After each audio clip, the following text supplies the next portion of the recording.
First contact and hidden strength. The anomaly appeared on Dr. Elena Vasquez's monitor at 3:42 a.m. on a quiet Thursday morning. She had been tracking deep space signals for the past 7 years at the International Space Observatory in Chile, and nothing had prepared her for this. The signal pattern was too precise, too structured to be natural cosmic noise. "Mark, you need to see this," she called to her colleague who was dozing in the break room. Dr. Mark Chen stumbled in, coffee mug in hand, his eyes widening as he processed what the monitors were showing. That's not one of ours," he whispered, suddenly fully awake. The signal originated from just beyond the orbit of Neptune, and its strength was growing. Within hours, the observatory's systems confirmed what Elena and Mark already suspected. Something artificial was approaching Earth at tremendous speed, decelerating as it neared the outer planets. What they didn't know was that this wasn't humanity's first encounter with extraterrestrial intelligence. Deep beneath the Urals in a facility known only as Citadel, General Sophia Lin watched as detailed scans of the approaching vessel appeared on the massive holographic display. Around her stood representatives from a clandestine organization called the Terran Defense Initiative, a secret coalition formed after the Ganymede incident of 2037. "It matches the configuration of the scout vessels we encountered 16 years ago," announced Director Khalid Nasri, sliding a data tablet across the conference table. "The Galactic Empire is finally making its move." The Ganymede incident had been carefully hidden from the public.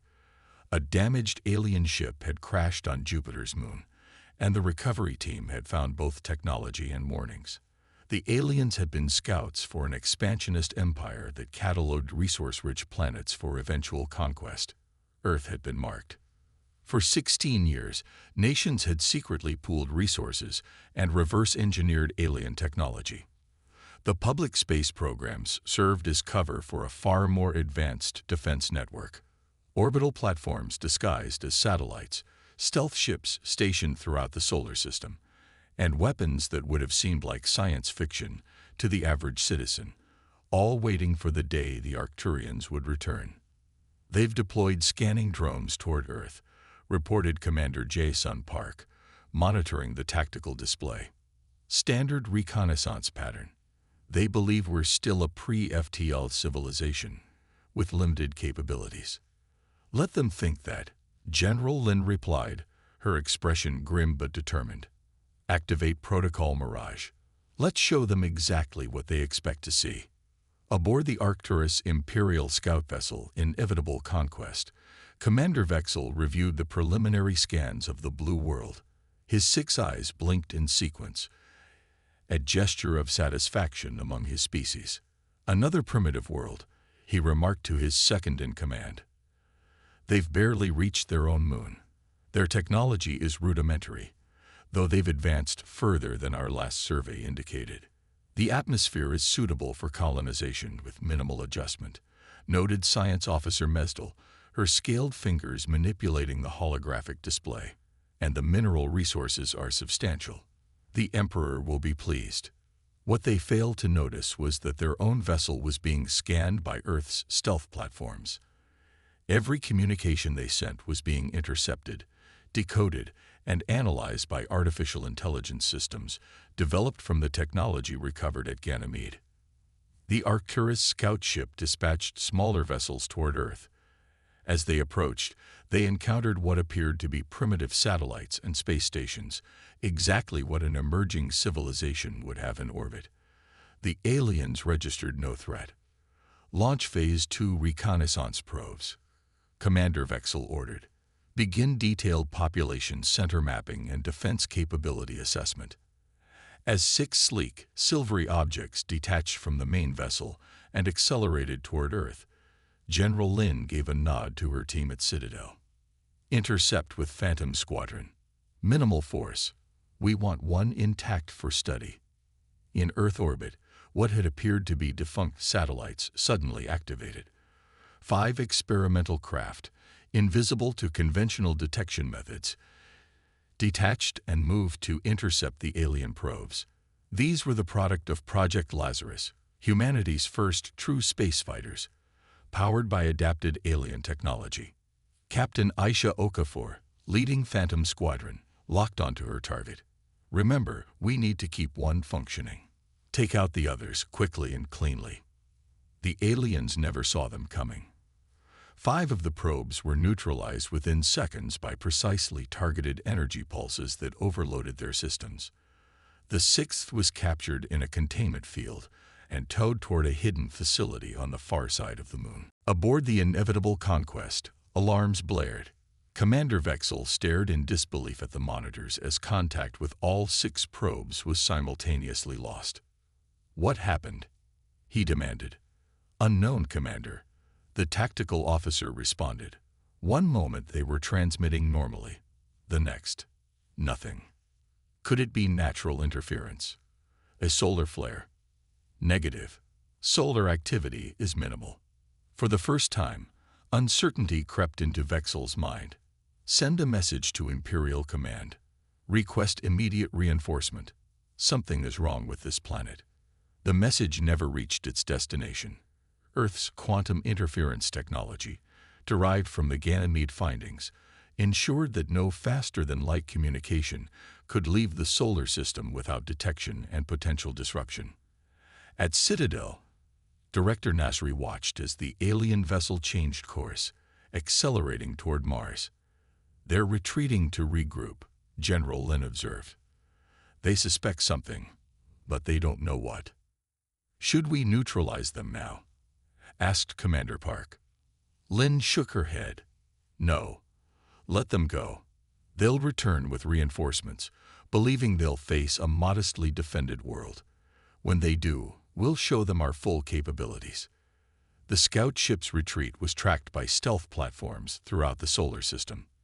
When it reached the heliopause, the boundary where the sun's influence ends, it vanished in a flash of light, entering faster than light travel. In the following days, the world's governments quietly moved to a state of heightened readiness. Military exercises were conducted.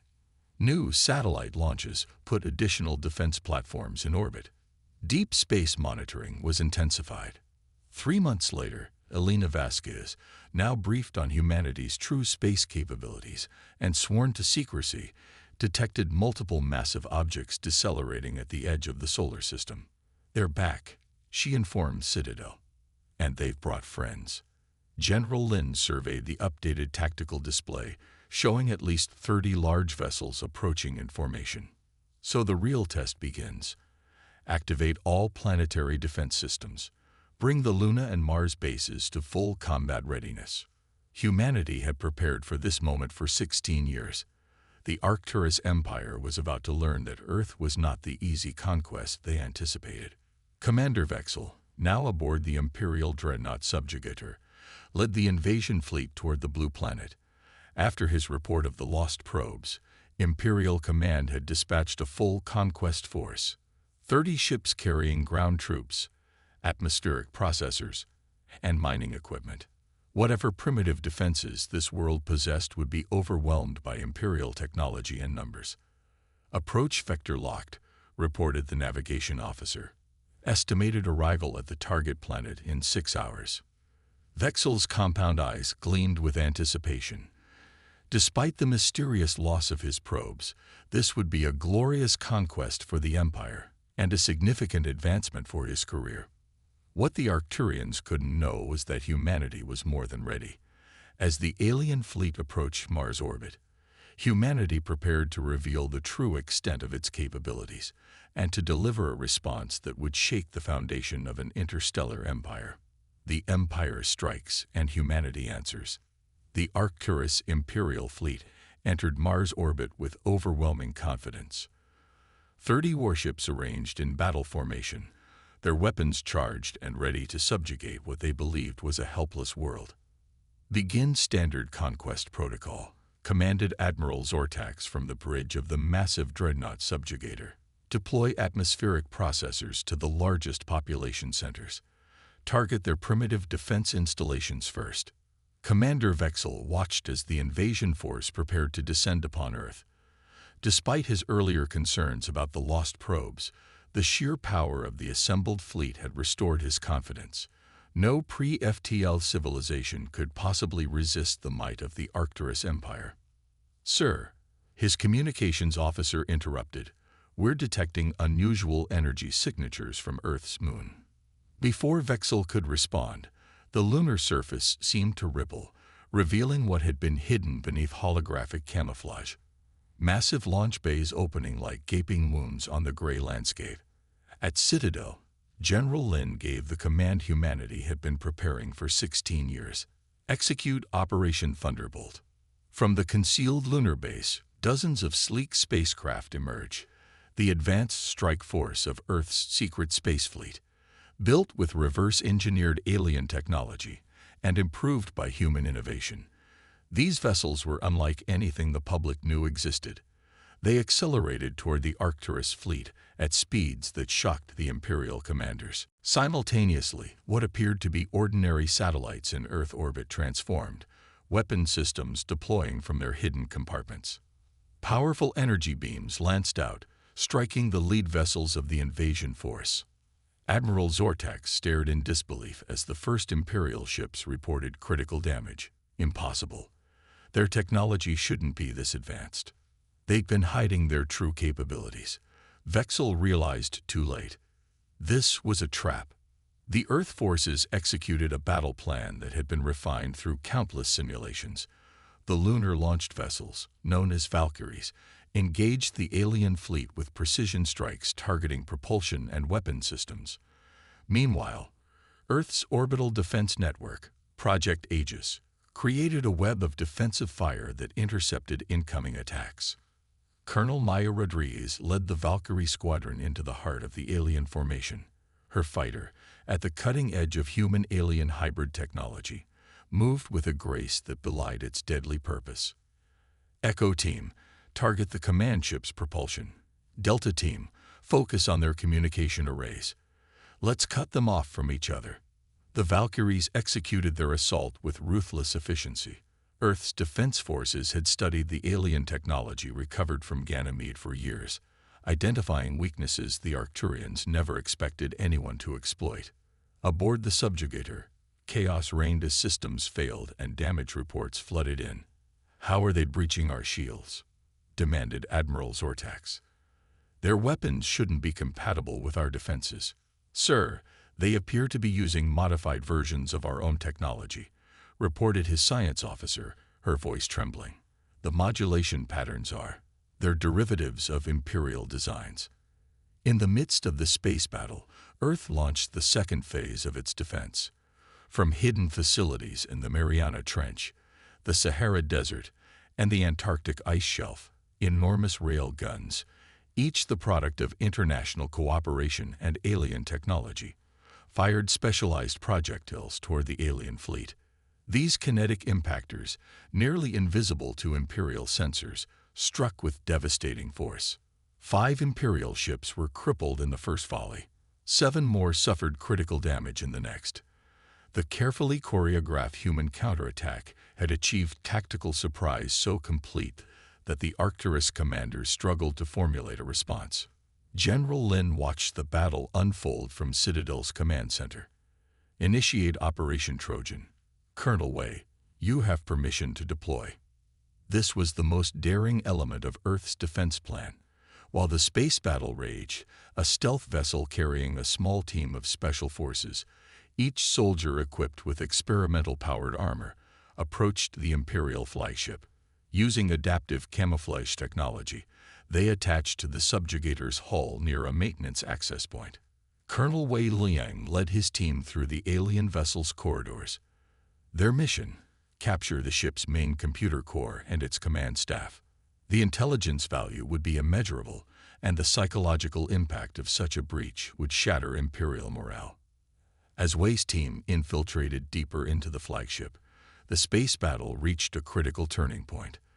The Imperial fleet, still reeling from the unexpected resistance, attempted to regroup and launch a concentrated counterattack. "All vessels, focus fire on their lunar base," ordered Admiral Zortax. "Once their launch capabilities are neutralized, we can re-establish control." But Earth had anticipated this strategy. As the Imperial vessels adjusted their position to target the Moon, they exposed themselves to Earth's secondary defense network, a constellation of stealth platforms in high orbit that had remained dormant until this precise moment. "Activate Excalibur Array," General Lin commanded. Across Earth's upper atmosphere, powerful energy weapons charged and fired in sequence, creating a devastating crossfire that caught the repositioning Imperial ships. The alien vessels, their shields already taxed from the ongoing battle, could not withstand this new assault. One by one, Imperial ships lost power, weapons, or propulsion. Some began drifting, dead in space. Others attempted emergency faster-than-light jumps, only to find their navigation systems compromised by targeted electromagnetic pulses. Within the subjugator, Colonel Wei's team reached the central computer core. Using specialized interfaces developed from the Ganymede technology, they began extracting crucial tactical data about the Galactic Empire, its territory, defenses, and weaknesses. "Sir, intruders have breached the command deck," reported an Imperial officer to Admiral Zortax, panic evident in his voice. The Admiral could hardly process this new disaster when the door to the bridge exploded inward. Colonel Wei's team entered, their advanced armor making them seem like demons to the Arcturians. "Admiral Zortax," Wei announced, his voice amplified through his helmet speakers, "in the name of the United Earth Defense Force, I am taking command of this vessel." The Admiral, a veteran of a dozen conquest campaigns, had never faced defeat, let alone boarding and capture. As he looked at the heavily armed humans, a terrible realization dawned. The Empire had catastrophically underestimated this species. By the battle's end, 17 Imperial vessels had been destroyed or disabled. 9 had managed to retreat, though many suffered severe damage. The subjugator and 3 other ships were captured intact, prizes that would accelerate human technological development by decades. In Citadel's command center, General Lin received the final battle assessment from her officers. "Casualties?" she asked. "Minimal, General. We lost 7 Valkyries and 2 orbital platforms. Lunar Base reports minor damage to its exterior defenses. Considering what we faced, the costs were remarkably low." Lin nodded solemnly. "And the prisoners?" "Over 2,000, including Admiral Zortax and the command staff from 4 vessels. The xenobiology teams are preparing appropriate containment and medical support." "What of the retreating ships?" "Our long-range tracking indicates they're regrouping at the heliopause. They'll likely attempt to return to Imperial space to report what happened here." Lin considered this news carefully. Let them go. Let them tell their empire exactly what happened when they thought Earth would be an easy conquest. In the days that followed, humanity began to process its victory. The captured ships provided invaluable insights into Imperial technology and tactics. More importantly, Colonel Wei's team had secured complete star charts of the Galactic Empire and its client worlds. 1 month after the battle, the United Earth Council, the secret governing body that had overseen the Terran Defense Initiative, faced its most important decision: whether to reveal the truth to humanity at large. "The people deserve to know," argued Director Nashri. "We've defended Earth successfully. It's time for transparency." "If we reveal everything now," countered another council member, "the panic could be devastating. Not everyone is ready to learn that we're not alone, and that we've been at war." General Lin offered the compromise that would shape humanity's future. "We reveal the truth gradually. First, announce that we've detected evidence of extraterrestrial intelligence. Then, over the coming months, disclose the Ganymede incident and our technological advancements. Finally, we present the full truth of the battle we've just won." The council agreed, and humanity began its careful transition into a new era of awareness. The public announcement of first contact sent shockwaves through society, but the strategic release of information prevented widespread panic. By the time the full extent of the alien threat was revealed, Earth had already begun integrating the captured technology into civilian applications. 6 months after the battle, Earth's new long-range sensors detected another approaching fleet. this one 3 times larger than the first. The Arcturus Empire had not taken its defeat lightly. "They're coming with everything they have," reported Elena Vasquez, now the head of Earth's early warning system. 57 capital ships and over 100 support vessels. General Lin studied the projections. "They believe they underestimated our technology, but can still overwhelm us with numbers." "Can we win against a force that size?" asked Director Nasri. "We don't have to," Lin replied. "Thanks to the data from the captured ships, we know exactly where their core worlds are located. While they're concentrating their forces here, we can strike at the heart of their empire." Operation Longbow was humanity's boldest move yet. While Earth's expanded defense network prepared to hold off the Imperial Armada, a small fleet of Earth's most advanced ships, incorporating the best of human innovation and alien technology, plotted a course for the Arcturus home system. Captain Aisha Okafor, now commanding the flagship Defiance, led this unprecedented mission. "We're not seeking to destroy their civilization," she reminded her crew. "Our goal is to demonstrate that attacking Earth is simply too costly to continue." The Arcturus Empire had never faced a threat to its homeworld. Their military doctrine was built on offensive operations, with minimal defenses protecting their core systems. When Okafor's fleet arrived, they encountered only token resistance. The Defiance broadcast a message directly to the Imperial Palace. "We come from Earth, the world you attempted to conquer. We have bypassed your invasion fleet and now stand at the heart of your empire.